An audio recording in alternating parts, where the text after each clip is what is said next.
You know, so often here at COP15, I've been reminded of how the people who are bearing the consequences of climate change are not those who created the problem. And that's, I think, nowhere more true than in the Arctic.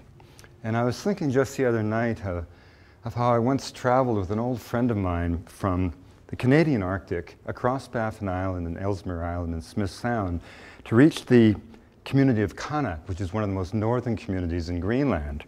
And Theo had made that journey in his youth with his dogs.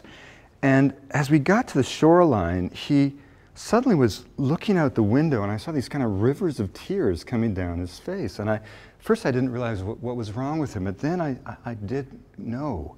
We were 12 degrees south of the North Pole. It was March, where there should have been ice. He was seeing open water. It was like his world had been transformed.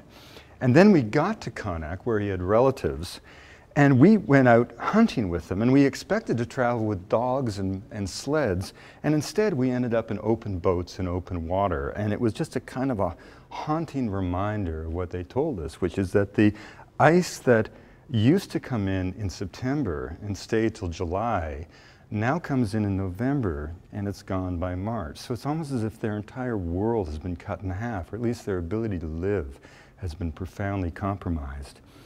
And we always forget, you know, because we're so freaked out by the cold, that for the people of the North, cold is not something to be feared, but to take advantage of.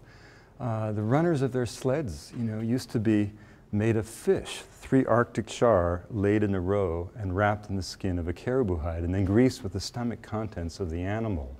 Cold was not something to be feared, it was something to be embraced. And in the language of the polar Eskimo, there's a beautiful word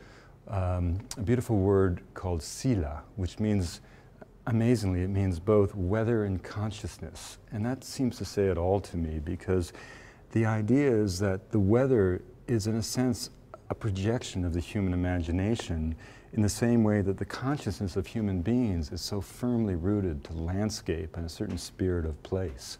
And so when the ice melts, it's like an entire way of being is slipping away.